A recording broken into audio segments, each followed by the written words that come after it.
Welcome to the England Rugby Pod.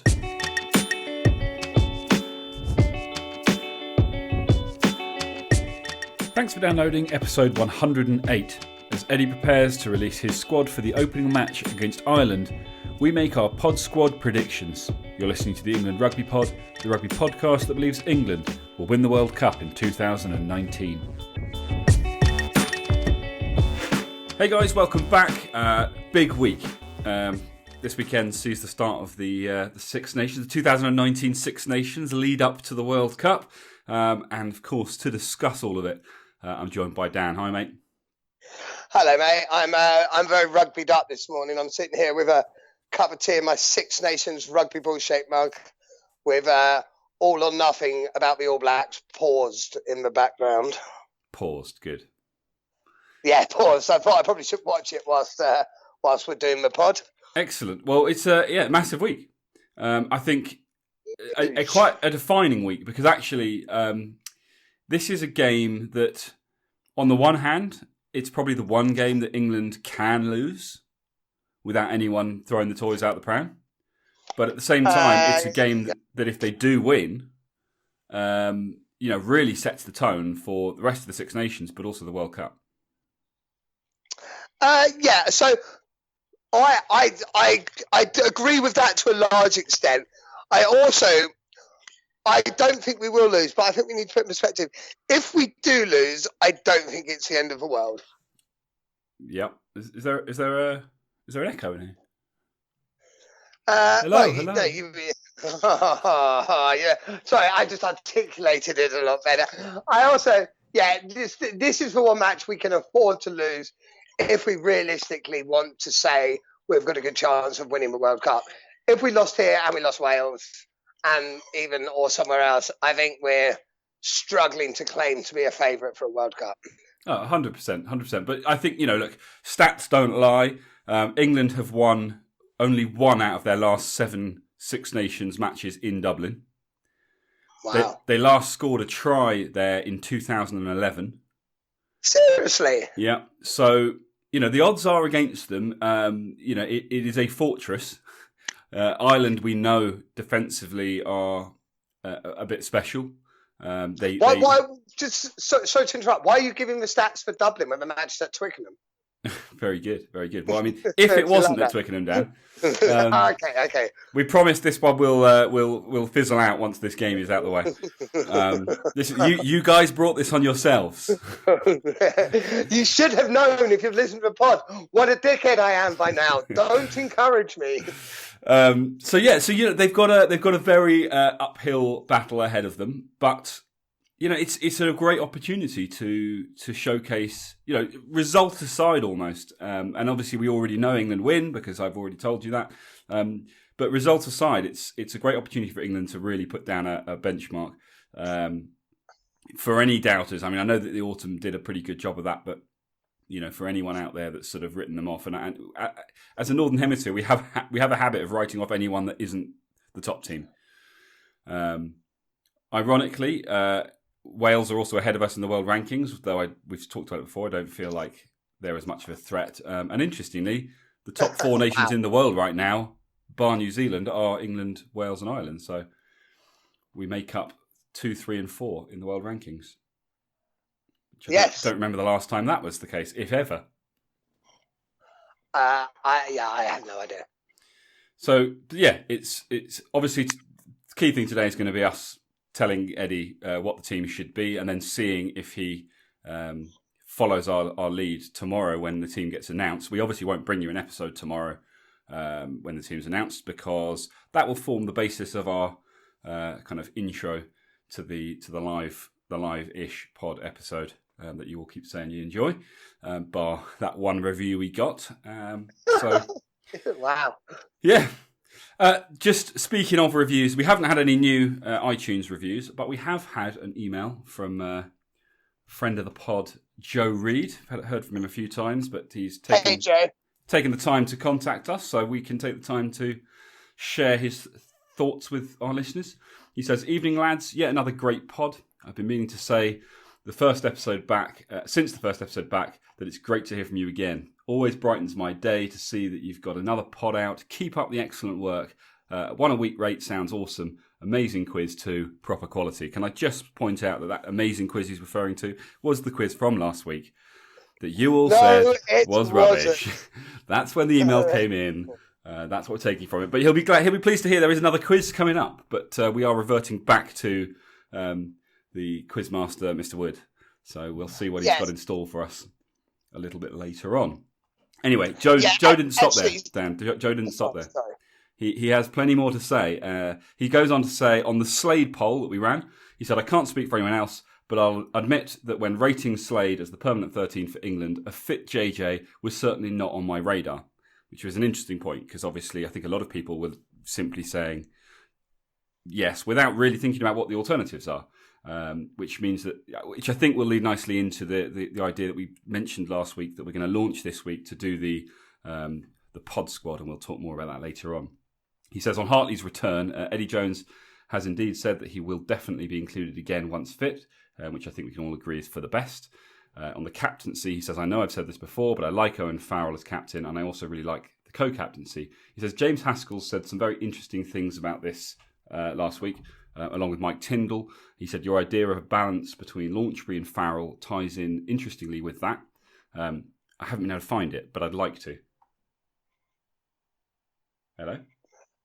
Hello? Sorry, what on earth happened there? I don't know, I've got some funny noises. Anyway, continuing. He says, I think Owen Farrell still has time to grow into the role, especially with Hartley around to steady him, and I firmly believe that he's our best option moving forward. Certainly, to back down and take the role away from him now could have a horrible impact on the team, which I agree with, and I really don't think it's worth the risk. Captain or not, I will always consider him one of our greatest leaders and our most important player, but that's beside the point. And to take the co-captaincy from him has the potential to be taken as a major show of mistrust, which could upset the balance. Personally, I think he should even be considered. Sorry. Personally, I think that our best option is to stick with the co-captaincy. The only reason to change this would be if Hartley is dropped, which I hope will not be the case. And then I don't think that anyone should even be considered outside of Farrell for reasons I've already covered. He says, also, am I the only one still holding out for Alex Good? If Farrell, God forbid, isn't fit, Good provides fly half cover and is a great option at 15, where Daly hasn't yet made his mark. And for me, this is him, Brown's inclusion in the squad seems inconsistent, which is something we'll talk about momentarily when we go into discussing the Ireland game. But he finishes up by saying, at any rate, looking forward to the next episode, as hard as waiting a full week is. Cheers, Joe. Joe, thank you very much. I think a lot of good points there. Rather than necessarily deal with those points, because I think a lot of them we'll probably deal in when we discuss the squad ourselves. We don't need to go back through it all. I think you're right. Some of it we've discussed at length in the past. We probably don't need to go over it again. I don't really want to go into the captaincy again, but I totally take his points, and I think that's because of what's already happened. I agree with him that you can't change anything now. It's World Cup year. Move on. It's but anyway, that's a story for another day. It is. Just quickly, whilst we're doing reviews, so there's actually one person specifically I would like to mention, because we do get a few emails like via Facebook and things, and particularly people like Wes Tonks. Wes, thank you very much for your emails. We don't read them out because they tend to be more sort of specific emails, conversationalist emails that aren't necessarily pod-wise, but just to say, guys, thanks very much for engaging. Wes, I promised you, because I'll be going down to Gloucester soon, I promise I'll buy you a beer next time we're down. I will 100% keep that promise. And just to everyone, thanks very much for the engagement from people. We try and read out as much as possible. If we don't read it out, it's not because we haven't listened and not because we don't appreciate. It was just sort of fitting into the wider narrative as a whole. Very well said, sir. Thank you. So, well, I think the next thing, and actually we'll go. So we also had an email from a guy called Aaron Hayashi. He's actually travelling across Southeast Asia at the moment. He doesn't get Wi-Fi very often, but when he does, he says that one of his first ports of call is iTunes to download our latest episodes. So we will continue to make sure there's plenty there for you to download. But he's provided us with his Ireland team, or his England team to face Ireland. his England 23. And of course, that's going to be a big part of what we're doing today. So I won't go through his team right now, but we'll come back to him at the end and see if there's any major discrepancies between what we go for and what he decided to go for. But yeah, so I think the main thing, there's a few other things we're going to do later on, but the main thing right now is going to be, let's look at this game, because it's a big one. It's huge. And so one of the things, so just to get right into chatting team talk, do we believe Owen Farrell is fit to play? He has had recently thumb surgery, and apparently he was going to have 10 days recovery time. From what I've heard from other pundits, that is not a huge amount of recovery time. Yeah, but Owen Farrell can play with no legs, so... Of course, but it's his thumb. Well, but thumbs also. He can play with no arms. Oh, okay.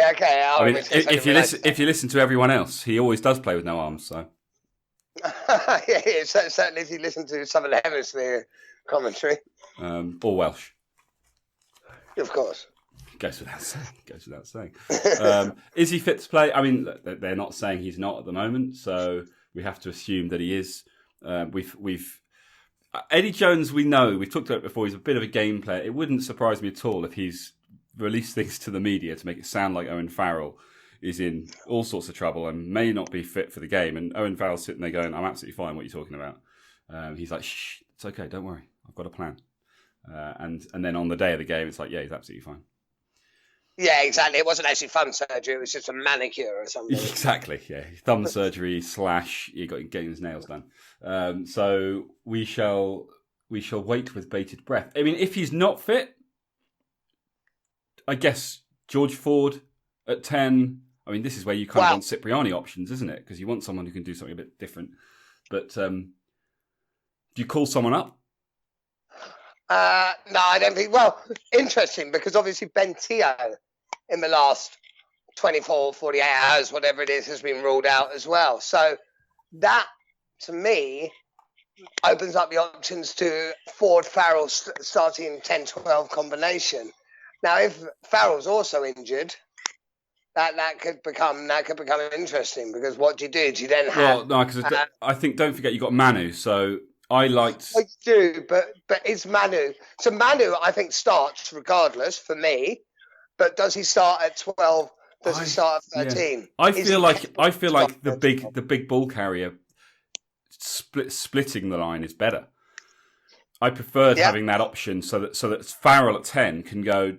Do I make a break? Do I kick? Do I give it to the big guy to make to crash the ball up? Do I spin it wide and give it to the pace outside? You know, you've got options. I think when you do the sort of the 2 10s in a row and then have your big ball carrier outside, I feel like it gives you less options and it's a bit more, you know, you might have great hands in the middle, but it's almost a bit more predictable what you're going to do. With Manu between two playmakers, I feel like there's a bit more, that there are more options and you can keep the opposition guessing. And given that Ireland are so good at defensively at controlling the game and slowing it down, I feel like you have to put them in a position where they don't know what's going to happen. So they perhaps leave gaps, and that's when you want someone like a Farrell who can make those snap decisions when opportunities present themselves. And don't get me wrong, George Ford is very good at that sort of thing too. So if Farrell is injured, I think Ford steps in at 10. I think you keep, given that Teo's not an option, you keep Manu at 12, and obviously Slade at 13. Beautiful Slade. Or JJ, because I don't know exactly, he's in the squad. I'm not sure exactly what his fitness levels are like. Well, he's been playing for Bath, so you've got to think he's probably match ready. But yeah, no, it's a good point. So let's do it. Let's go through now. Let's just pick our starting 15.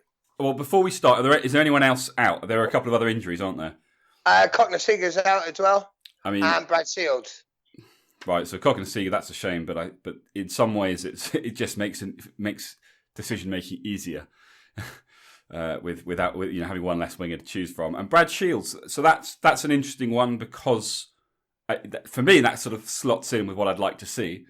I feel like that might make Eddie Jones's life more difficult. I feel like he possibly was Shields was a bit of a go-to for him. So, but let's start at the front. I think we all agree on the front three, don't we? I think so. With Mako, Jamie George, and Carl Sinclair. Has to be. Yeah.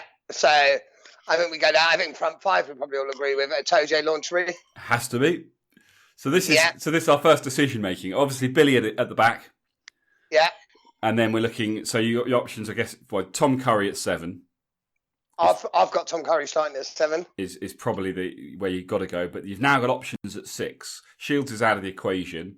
I've gone Wilson. I think it has to be just the way he performed in the autumn.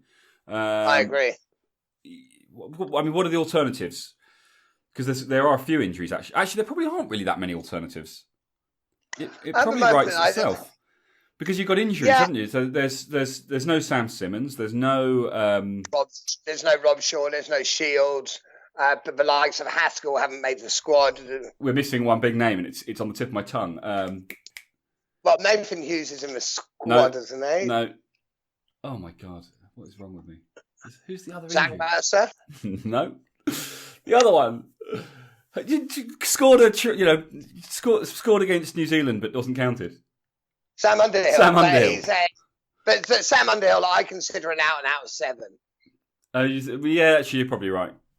And actually, you'd probably pick him over Curry if he was fit. I think I would pick him over Curry if he's fit, but for me, 7. Yeah, no, you're right. You're right. I'm being stupid. You're right. So, but nevertheless, I think it writes itself. Actually, the back row. Given that I think Shields was the only one I think was threatening the 6 shirt. And so if he's out, then that's pretty much set in stone. Although we've still got to have a bench, so we'll come on to that in a minute. But we need to decide what we're going to do there. So then moving into the backs. Sorry. We'll move into the backs. Ben Youngs is going to start. Agreed. Now your midfield partnerships. Well, we're going to assume Farrell's fit. Yes, we are. And on that basis, Farrell 10.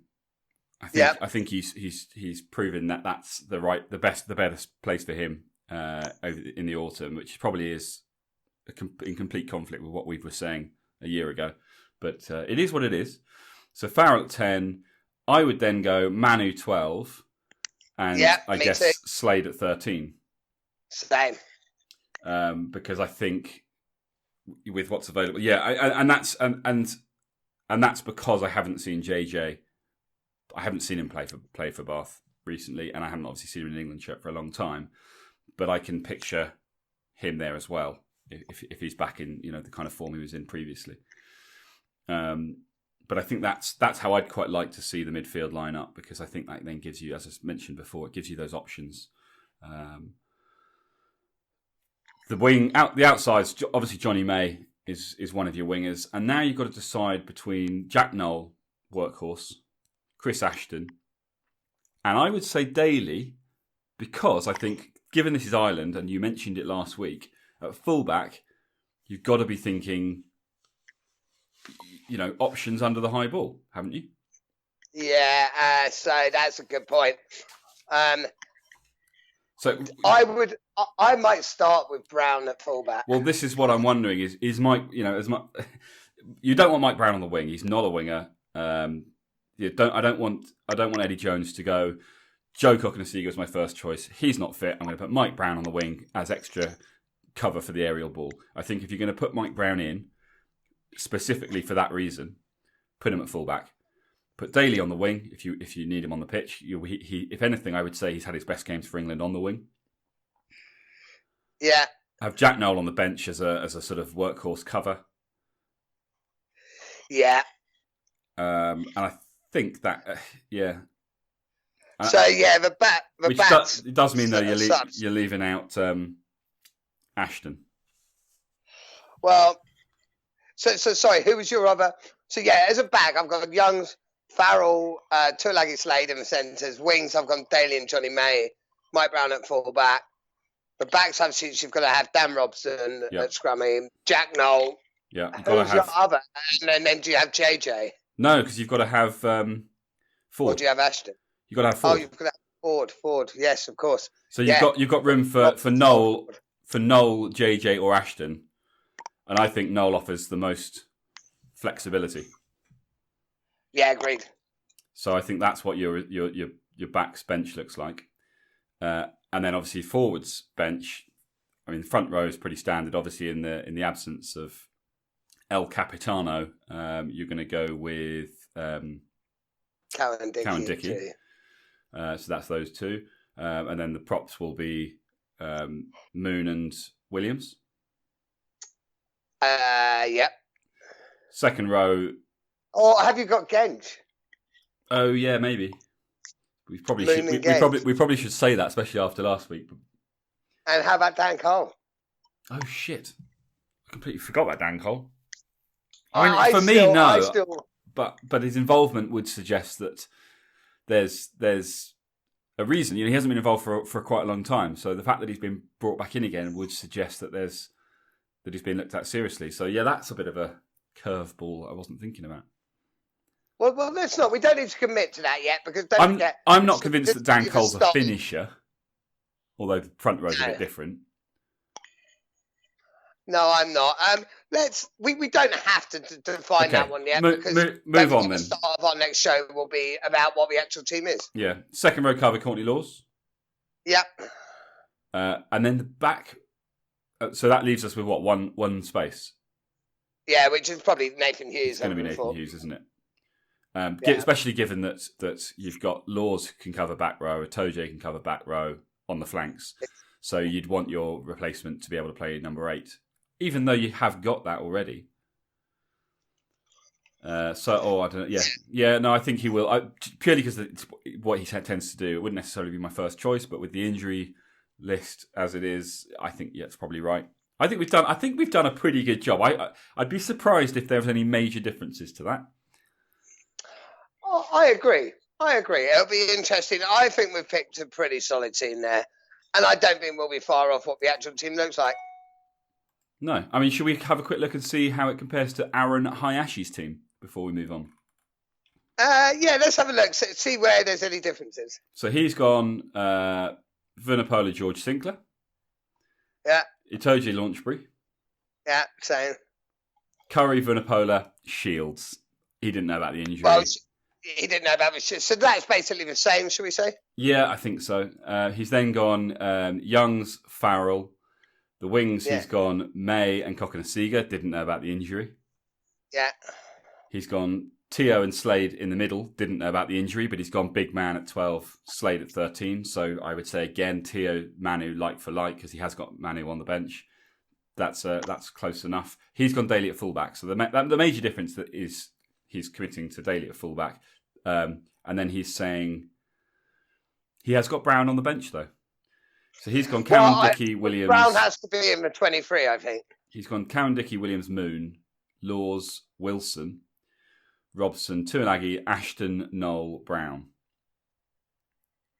Hang on, that doesn't work. Oh, he's saying Ashton or Noel or Brown all can cover the back 3. Sorry, that makes more sense. Right, yeah. I think it's similar, and he didn't necessarily know about Tio Kokonasiga Shields injury. Well, he should have known. Southeast Asia or not, you know. Well, I don't think they'd been announced then. Then that's the risk you take if you make your bet too early. Yes, maybe. But let's see. It'll be interesting to see. Like we say, the start of the next show, we will know what the actual 23 is. It'll be completely different. So let's talk about the fullback and the Mike Brown thing, and as a wider conversation, how do England beat Ireland in Dublin? Regardless of where you think they're playing this weekend, let's assume they're in Dublin. Let's assume it gets changed at the last minute to Dublin. So how do I think we beat them? I think we have to be. Oh God, I can't even speak English today. I think we have to be extremely precise. We can't afford to give away penalties. We can't afford to make mistakes. I think we have to take every point that's on offer. So the first word is discipline. Yeah, huge discipline. And what we need to. I mean, Ireland will be ruthless. and Ireland will not give away anything. So we need to be incredibly well disciplined. I think the high ball is a huge thing. We need to be very comfortable under the high ball, and we need to nullify that threat as much as possible. That's a huge part to Will Ireland be ruthless? I mean, I know they won't. They're going to be incredibly disciplined. I would say they're quite a patient side. It's a theme that I've read in a few articles. They take their time. They stop you from scoring, and then obviously they take their opportunities. That's how they win games. But is it more going to be a case of matching them and being patient and not kind of letting them, if you like, get in our heads and force us to make errors? Because I think they do a lot of that. They frustrate sides. I mean, it's been said that they're going to bore the shit out of us. But that's actually what I was referring to when I meant ruthless. Actually, ruthless was the wrong word because ruthless implies like an All Blacks like ruthless. I mean relentless. Relentless. They will not ease up. They will not make those mistakes. So we can't take our eye off the ball for 1 second. The second we take our eye off the ball, like you say, they will bore and they will be patient and they will wait for us. So I think the key is going to be a fast start. I think if their game plan is going to be patient, to be relentless, to if we can upset things early on, if we can get ahead, it puts pressure on them. You can't simply defend a losing position. Once you're in a losing position, you have to attack, and that in itself creates errors and opportunities. I think the big thing here is going to be not to let them build, a slow lead and this goes back to what you said about discipline. If we let them kick points, every sort of 10 minutes throughout the first half, and it give them a 12-point lead or something. That's a position that we've seen them do it. That we know that they can defend that, and continue to build on it, obviously. But if it's the other way around. And not necessarily from penalties, but think drop goals, kicking for territory, set piece, and pressure. And if we can get a lead, it changes their it forces them to change their game plan. And we know they can do it, but maybe it just makes them a little bit more uncomfortable. I feel like that is possibly a key factor to the game on Saturday. I agree. I mean, let's make no mistake. This is a really, really tough game. I actually think this is a tougher game than playing the All Blacks. Yeah, well, I mean, you're only as good as your last game, and you're only, it's only as it only matters with regards to the game in front of you, aren't you? So I agree with you. Right now, it's the most important game England have got before the World Cup. So yeah, I mean, is it tougher than playing the All Blacks? It's maybe there's more pressure because you're less of an underdog, even though that may not even be accurate in real terms. You kind of go against the All Blacks going, this is the greatest team on the planet, we kind of expect it to lose, we'll go out and give it our all. And you put together a performance, brilliant.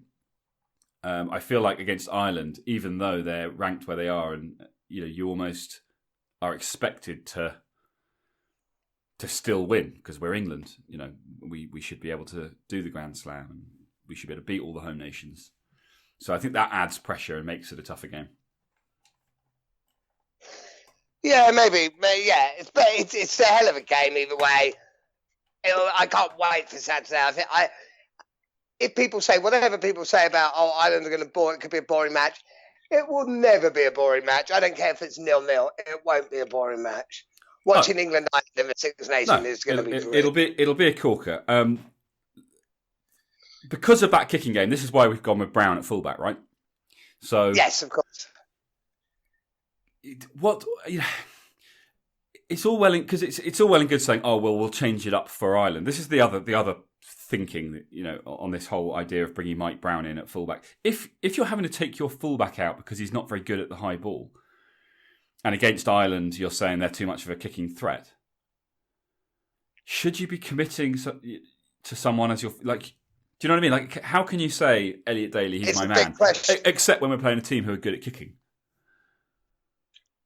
I feel like there's something not right in that. it's a massive question, which will be interesting to see whether he keeps faith with Daly or not. I mean, maybe having Mike Brown on the bench gives him the option to bring him on if things are not going well. Well, that's why Brown might be on the bench. I just feel he might start with Brown just to try and nullify that threat from the outset, not even give them time to build on anything. But I wonder if that's real negative psychological mind games with his own players, because that just sends the message to Elliot Daly to say, hey, you're my guy, except when I need someone who can perform one of the key roles of a fullback. If he does it, he may not do it. I guess we'll have to wait. That's what I mean. See. So it'll be interesting to see which way he does go. Okay, slight change of tact. Rory Best. He is obviously, an incredibly successful captain with Ireland. I was looking at some of his highlights reel. Something I read. And this kind of leads into the captaincy thing of what we talked about recently about being vocal and being quiet, and obviously. Launchbury, you would love to see him as an England captain, but I've said I think he's too quiet. Well, what I've read said that Rory Best is quiet most of the time, but he gets others to speak up, and so he kind of creates leadership within the team by whatever it is he does. He encouraging other players to speak up more, to give you a more of a group kind of leadership, a bigger leadership group, I guess. Which obviously is very different to Owen Farrell. But could we see something like that from a Joe Launchbury? Interestingly, looking at his highlights reel, a Grand Slam, a Triple Crown, a first South Africa Test win in South Africa, 2 wins against the All Blacks in a 3-year period. That to me sounds a lot like Hartley in his first 18 months under Eddie Jones. Are Ireland kind of at that... they're riding this wave like England did. Are they on the brink of having a bit of a collapse at the wrong time? Everyone was talking England up as being the favourites for the World Cup and amazing because they hadn't lost a game in 18 and they were riding high, and then suddenly, seemingly from out of nowhere, it all just fell apart. And Eddie Jones had always said this happens. Teams ride up and then they drop and then they climb back up again. Is there a danger that Ireland have peaked too soon? No. Interesting. I don't think so. I can't see it. I think Ireland are too strong, too well disciplined, too strong in depth. I can't see that. But would we not have said the same thing of England 18 months ago? No. Really? I mean, I think we yes, probably did no, say the we same probably thing. would have. We probably would have. I understand, I think, a bit more with the England side, what happened with the England compared to the Ireland scenario. I just think Ireland are just that bit more well established than that England team were. I think Ireland are just that bit a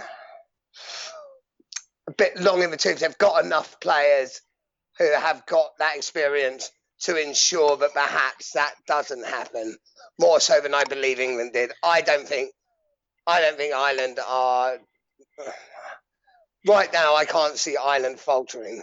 Yeah, I mean, just for the Not record, faltering for with the record, regards to the odds. yeah, Sorry. For the record, I didn't ask the question because I believe that they are about to collapse. I actually agree with you. I think there's something about them that they just seem very secure in the way that they're playing and knowing what it is they've got to do, and they are definitely presenting themselves as one of the teams to beat. They obviously, if you look back over the years, New Zealand for a long time clearly the best team in the world, but couldn't get out of couldn't get past the semi-final in the World Cup. So Ireland are going to have that same pressure on them, having never made it out of. Never made it past a quarter. Yeah, because they've only been in the final. They've certainly never been in a semi. So they've never been in I the semi-final. So there's added pressure there, and we know, as I say, from experience, from history, that the best team in the world in New Zealand, that became a problem, became a thorn in the side. They obviously righted it eventually, but it'll be interesting to see how Ireland cope with that. And obviously, depending on how the groups and everything pan out, there's obviously the danger that we meet them early on. But oh God, if everything went to plan, what a final Ireland-England would be. If everything went to that'd be an amazing final. I actually think it's our benefit to meet them in the first round. Do you think? I think so. Get it over and done with. No, not even get it over and done with. I think Ireland build into the tournaments. I think Ireland can be caught cold, perhaps a bit early. Is that not? I mean, yeah. But based on what's happened to them in the past, is that not the opposite of what's happened? They've done well, and then they've dropped out at the quarter-final stage. No. That's you're talking the World Cup. Yeah. I'm talking the Six Nations more here. Oh no, the World Cup's very different. You changed competitions midway through our conversation about the World Cup. Oh right. Well, we know we don't get a choice about the World Cup. We know the groups. We're not going to meet them. But I just meant that. No, Dan, what I'm saying is, depending on how the groups end up, we potentially meet Ireland quite early on, or we would meet them in the final if they went all the way. Right, and there I don't think that makes much difference. So what I'm saying is, what an epic final, World Cup final, England against Ireland would be. Absolutely, I agree with that. That's where the confusion lies, everybody. Dan got there eventually. But I'm saying there's Six Nations. Yeah, that's another conversation. Okay. Oh, sorry. I thought we were doing a Six Nations pod. I didn't realise we were doing a World Cup pod. Yeah. Well, we are the England Rugby Pod, the Rugby Pod podcast that believes England will win the World Cup. So it goes without saying. Anyway, moving swiftly on. Some of you might listen to other pods. Apparently there are other rugby podcasts out there. I may have listened to one or two of them. And one of them recently did a bit of a piece with it. I mean, are we not doing this a bit later on? We can do. You want to do it later? Have you got some? Do you want to do your quiz now then? Let's do the quiz now because that thing later on. It kind of actually what you were about to do kind of leads on nicely from the last bit. But I'm more of those. I like to jump from bits to bit and just confuse everyone. Excellent. So let's go to a quiz. And bearing in mind it's a Six Nations quiz. Yeah, and this week, questions? Dan's actually going to sing his new quiz theme tune. Take it away, Dan. Six Nations quiz, welcome. That's the theme tune. Brilliant. Let's get on. Let's get on with the questions. Okay, so bear in mind the Six Nations quiz. How many questions do you think there are? 4. No, 7. But so that gag didn't work out, did it? I did a little. Right, now question number 1. And this is a 5/6 Nations quiz. All the questions are about 5/6 Nations. And just to warn you, because I know before I've mentioned it's going to be England-centric. This won't be England-centric. This is about the quiz as a whole. So there are questions that aren't English or English players related. However, the first question is English players related. And the answer to this question may not be what you think. But question 1, who is England's highest point scorer in history over the 5/6 Nations? Ooh, and we're not doing multiple choice. We're not. Interesting. So options, you've got Wilco. I would say you've got Grayson. I would say you've got Rob Andrew.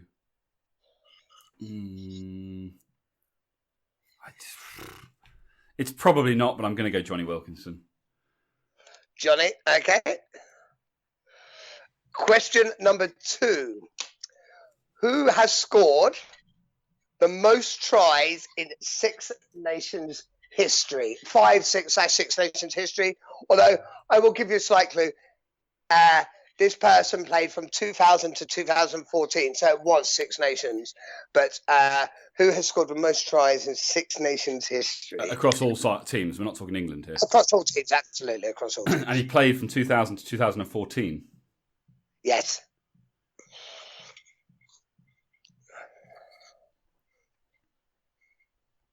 I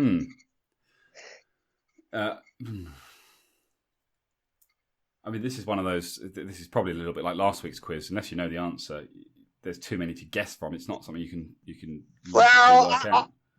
I think this one's fairly. You won't be surprised with the answer. Let's put it this way. I'll give you a clue. It's not an Englishman. I think a lot of people will know this one. Shane Williams. I don't know if you played in 2014. Probably not, but okay, you're going Shane Williams. Okay, question number 3. The most 5/6 Nations appearances is 65 caps. That is currently shared by 2 players. Name either one of those players. this is 6 nations, did you say, or 5 and 6? It's 5 or 6 nations. Yeah, the most caps across 5/6 nations. And 2 players currently are on 65 caps. Name either one of those. I mean,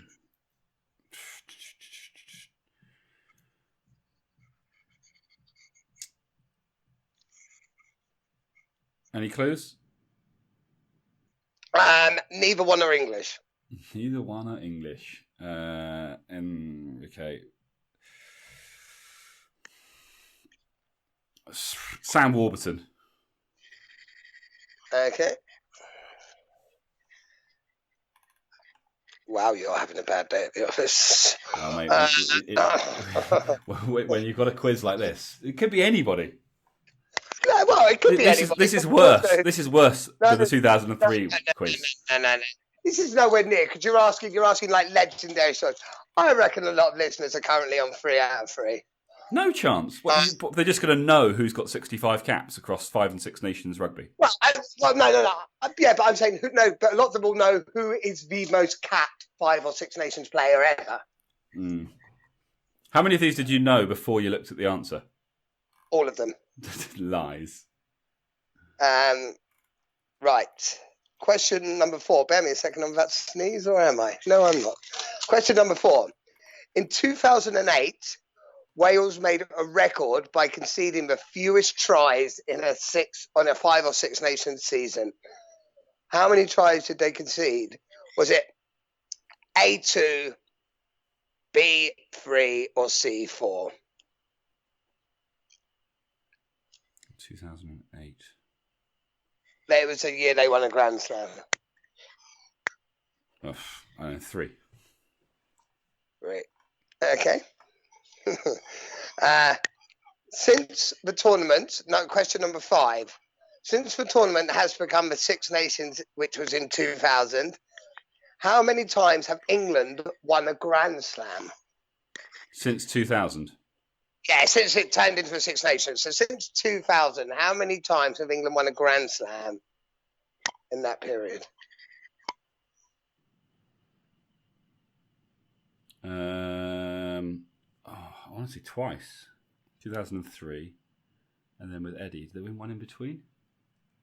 Are you saying 2? Yeah. Okay. Yeah, I think so. Because the first one we lost to Scotland, didn't we? We talked about this last week. We lost to Scotland in the final game. I think we won the 6 nations, but we lost our final game. 2001. I mean, I think we then didn't Grand Slam until the World Cup year, and then I don't think we had a Grand Slam before Eddie Jones. Okay, I've got you down as 2. Okay. And question number 6. The 2018 6 Nations, name the positions the teams finished in the final table. Just when they finish, I don't need the points, but Ireland.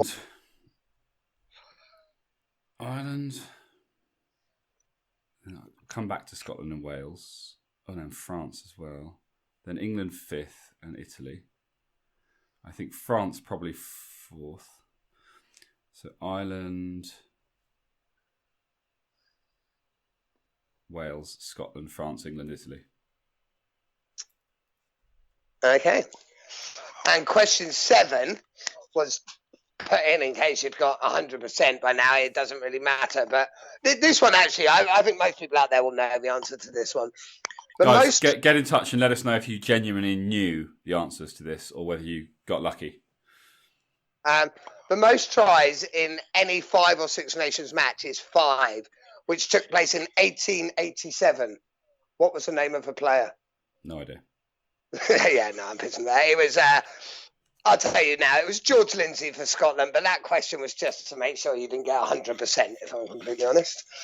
I didn't expect anyone to know the answer to that. Or, in fact, any of the other questions, but let's go to the answers. Let's turn to the answers, Dan. Yeah, I think you're wrong. So, question number 1. Who is England's highest point scorer in Five Six Nations history? You said Johnny, and Johnny is the right answer. Johnny with 546 points. Who were England's time. Who were the next? Number 2 is Owen Farrell. Below that, I'm not sure. I think it might have been Rob Andrew at third, but I can't remember. Question number 2, who has scored the most tries in Six Nations history, which was between 2000 and 2014. With 26 tries, the answer is Brian O'Driscoll. Oh. I thought that one you'd know, actually, I must admit, because that's... Doesn't even you telling me doesn't make me go, of course it was. Oh, okay. Well, never mind. Maybe we should look up more Five Six Nations stuff. Question number 3. The most Five Six Nations appearances ever is 65 caps. Now, the reason I mentioned this also is because actually it's very relevant and it's very current. It's currently shared by 2 players. Name either player. The players are Ronan O'Gara and Sergio Parise. And the reason it's very current is because this weekend Sergio Parise will become the most capped ever Five Six Nations player when he wins his cap. Cool, I didn't get it. No, you didn't get it, but I was just letting you know. Question number 6, which was a bit of a sort of multiple choice to do that. Question number 4. In 2008, Wales made a record by conceding the fewest amount of tries in a Six Nations season. How many tries did they concede? You said 3. The answer was 2. That I was surprised about. Only 2 tries in the whole Six Nations campaign. That's a great return, in fairness. Is a result. Do we know how many points were scored against them? That was a Grand Slam year for them, yeah? It was a Grand Slam year for them. Off the top of my head, I don't know how many points. No, I'm afraid. Question number 5. Since the tournament has become the Six Nations in 2000, how many times have England won a Grand Slam? You said 2. You were spot on, and you were spot on with the times 2003 and 2016 under Eddie. So well done. And the order of the last year's Six Nations. Yes. Yeah, the order. So question 6, 2018 Six Nations. Name which team finished in which position. You said Ireland, Wales, Scotland, France, England, Italy. You were spot on. Boom. It was that order. So that's a good effort. Yeah, I've got a feeling at the time there was Wales and Scotland could have gone either way round, depending on certain other results. I think it was points difference, wasn't it? Yeah, I think coming up to the last weekend, a lot of people, the table could have changed massively. But no, you're right. Yeah, Ireland, Wales, Scotland, France, England, Italy. So let's hope it doesn't look anything like that this time round. So 3 out of 7. Question 7, we're going to let off. Like I didn't expect you to get the answer. 3 out of 6, 50%. Yeah, 3 out of 6. And that, my friend, is how you do a quiz. Although actually, I got 1, 2, 3, 4, 5. I got 6 for the last question. So that's actually 9. I actually got 9 out of 6. No, because the last question, you did get 6 for the last question, but the last question was out of 10. What? Yeah, I know. It's weird. I don't really know how it works, but it was out of 10, so you got 6 out. No, I got 9 out of 6. I got 150% in that quiz. Smashed it. Well done. Smashed it. Guys, we will keep bringing quizzes, but I think we need your input as to what kind of quizzes to do. And I also think we should. I think that the new thing there'll be multiple choice from now on, because I think you will at least have a chance when you've got absolutely no idea. But get in touch. Let us know what you thought. Let us know if you did get 100%. Dan seemed to think that the 6 main questions there everyone should know. So let us know if you got all of those right. And give us some ideas for future quizzes if this is something you want us to keep doing. But let's join me in thanking the quizmaster Dan Wood for bringing us another cracking quiz today. And we'll be back with more of those at some point. Legend, hero. Yeah, good one. Okay. All right, well, let's then move back to where I was jumping into before. So one of our penultimate pieces for today. As I mentioned, there are other pods out there. Recently, one of them was interviewing. Apparently, they get to interview professional players and coaches and stuff. It's crazy. That just that actually lessens the pod, in my opinion. Getting someone else to do the work for you. Yeah, exactly. If you could get like rugby legends and heroes who can give the information everyone wants to hear, that actually makes a pod worse, in my opinion. I agree. Why would anyone want to listen to that? Anyway, they did it. Yeah, exactly. And one of the questions that they asked, if you haven't heard it, was who would you pick if you had to pick one player from one of the other nations? Which player would you pick? And obviously, it was a loaded question because it was kind of asking the coaches to point out any weaknesses that they might have in their own sides. And of course, most of them didn't play along. Silly answers. I think Eddie chose a footballer. Joe Schmidt said he'd choose Andy Farrell, and then joked that he already had it. It was a bit weird. But I quite liked the premise of the question. So I thought, you know what, we don't have the issue of having to tread carefully. So Dan, we are going to pick one player from each nation that we have to have in our starting 15. And that may mean that we have to get rid of someone that we don't want to get rid of. So if you had to pick one player from each of the other 5 nations in the Six Nations competition, who would they be and who would they replace in the starting 15? That is our next segment. So okay, so you mentioned this to me the other day, so I did write down. So I actually do have my list in front of me. I'm not making mine up in the. Well, let's discuss as we go through there, because I've got one too. So let's start with Ireland, because I personally think this is an easy one. Who have you gone for? Well, so the options I think here, there's obviously plenty. They're the second best team in the world right now, but I think the key ones here are Conor Murray for Ben Youngs is one option. Yeah. Tad Furlong for Kyle Sinclair, but you'd move Kyle to the bench and have him as a finisher. And you could go Jacob Stockdale on the wing, but I don't feel like England need wingers. And I think Stockdale he's been awesome, but he's still very young. He's still not got a lot of experience. And we've seen plenty of players have incredible seasons and people just be like, what? And then it doesn't necessarily continue. So I think we need to see more from him. My pick is Conor Murray. I think having, in my opinion, the world's best scrum half, or certainly one of them. You don't think Johnny Sexton's an option, like in the Lions? No, so I actually made a note saying I think a lot of people would immediately go for Johnny Sexton because he's officially the best player in the world right now. But I actually think I'd rather have Farrell at 10. So this is how I went. I went Conor Murray, then I crossed it out. Then I went Johnny Sexton, then I crossed it out. And I ended up on Tag Furlong. For Kyle Sinclair? Yeah. It was between, realistically, for me, I was between those two. But I just think Tag Furlong, I think he's such a world-class prop. Oh, he is, 100%. Having there. And Kyle Sinclair, as much as I love the guy, I think he's brilliant. I think he can come on from a bench and have massive impact. Yeah, absolutely. Yeah. Okay, Wales. Okay, I have gone. Won't necessarily go from into. I've gone Justin Tipperick. So so have I.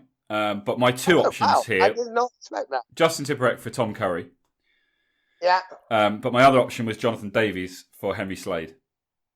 Yes, that was a close one. I will come back to that. So those realistically were my two as well. But I settled on Tipperick. I'll tell you what, we'll go next to Italy because it kind of explains why I went with Tipperick for Wales. So Italy, I think there's really only two options for me. Obviously, the obvious one is Parise, but I cannot get rid of Billy. No, but and I can't play either Billy or Parise at 6 or 7. So you can play Parise at 6. He does play for 6 for his club sometimes. No, can't do it. Okay. Have you done that? Is that where you've gone? I've gone Sergio Parise and I'd put him at 6. I'd have him at 6, Billy at 8. I've gone Campagnaro in the centres for Slade, hence Tipperick instead of Jonathan Davies. But Jonathan Davies. Yeah, okay. So Tipperick, as you have done, but I've gone Campagnaro from Italy. Okay. For him, he's a good player. I just don't think he's quite Well, he's not, but you have to have someone, and this, yeah. I don't think if you've got a chance to take a Parise, I don't think you pass that chance. But so now your back row is Parise 6, Billy 8, Tipperick 7. Well, it depends. If Underhill's there, yeah, Tipperick and Underhill would be my 2. But you can't because you've got to have Parise. Okay, well, I'll go Parise. Yeah, Parise, Tipperick, and Billy. Yeah. Okay. I mean, that's an awesome back row. Scotland, obvious, I think. Stuart Hogg has to be, and an easy one because I think it's one of the positions that England are still a little unsure of exactly what they're doing. And then France, Giardo, hooker, offers leadership.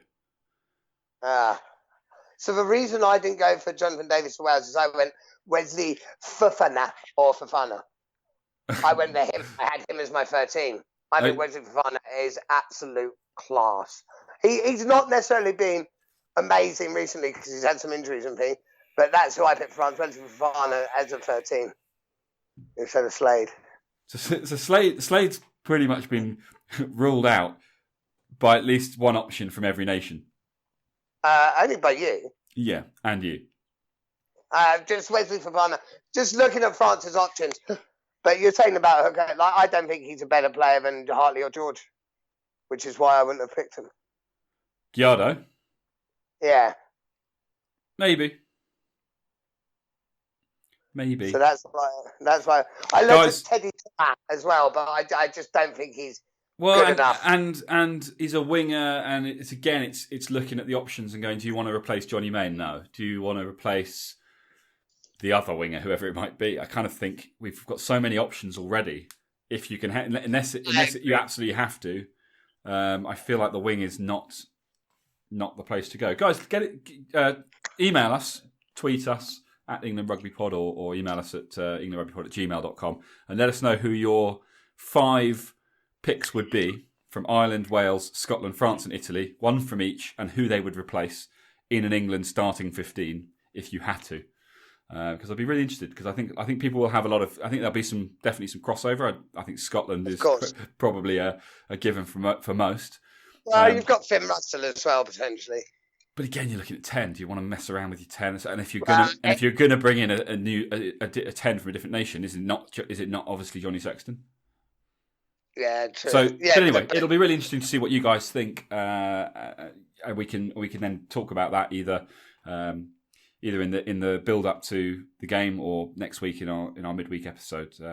So yeah, definitely get in touch and let us know your thoughts on that. I'd be very interested to hear them. That pretty much brings us to the end. I mentioned briefly at the beginning the Pod Squad. Unfortunately, my wife came up with a name. We said we needed a name for our social media team. Social media squad didn't sound great. She was like, why don't you call it the Pod Squad? I was like, shut up, you don't know what you're talking about. It's called the Pod Squad.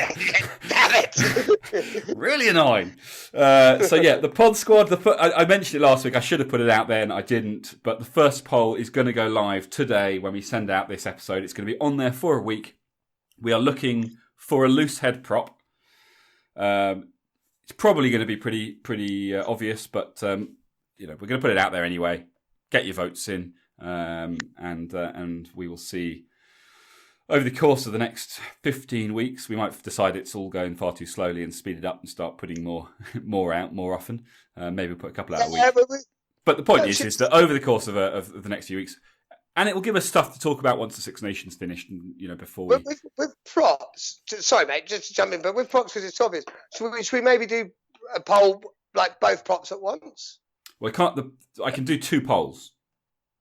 Bearing in mind you're doing all the work, I think I'll revert to let you do it how suits you best. I think we'll stick to this plan. I know it seems boring to us because we want to be able to analyse the results immediately for an entire team, but it gives us plenty of time, and it gives time for people to change their minds and things. Well, you can't change your mind, but you can comment. That's going to be the key with this poll. Cast your vote, but comment if you've got anything to say. If there's someone not on there, if there's someone you're thinking of that's not on the list, let us know, and it will build us up a team. And then hopefully, come whatever that will be, sort of February, March, April, May, June time, we should have a pretty strong side that's been chosen by you guys, and we can see how that compares to what we expect the England team to look like. It might be rubbish. If it's rubbish, let us know it's rubbish. We'll stop doing it, but we'll see what happens. So, yeah, the Pod Squad. Check us out on Twitter, at England Rugby Pod. Same on Facebook. And if you've got any questions, as I mentioned before, it's englandrugbypod@gmail.com. But I think that is a good time to call time on this episode. Squad is officially announced tomorrow. We will obviously bring you our semi-live episodes with some build-up chat where we will talk about the squad that was selected. A brief half-time chat where we can discuss how things are looking in what is set to be certainly I would think our toughest game of the Six Nations, possibly one of our most important. And then obviously we can analyse how things panned out at the end and get that out to you on Sunday night, I believe. The England game is Sunday. I'm super excited for this weekend. I cannot wait. Come on, England. England is Sunday, right? What's that? England game is Sunday. Yeah, it's Sunday at Twickenham. That's Sunday. the one. Sunday at Twickenham. Dan, stop confusing people. Is it Sunday in Dublin? It is Saturday. Yes. Saturday in Dublin. So who's playing on Sunday? I can't remember about it. I think there's a Friday night one, isn't there? Oh, is there? Is there? Yes. Yeah, I believe so. This weekend? Oh, that's important to know. I didn't know that. I might have missed that.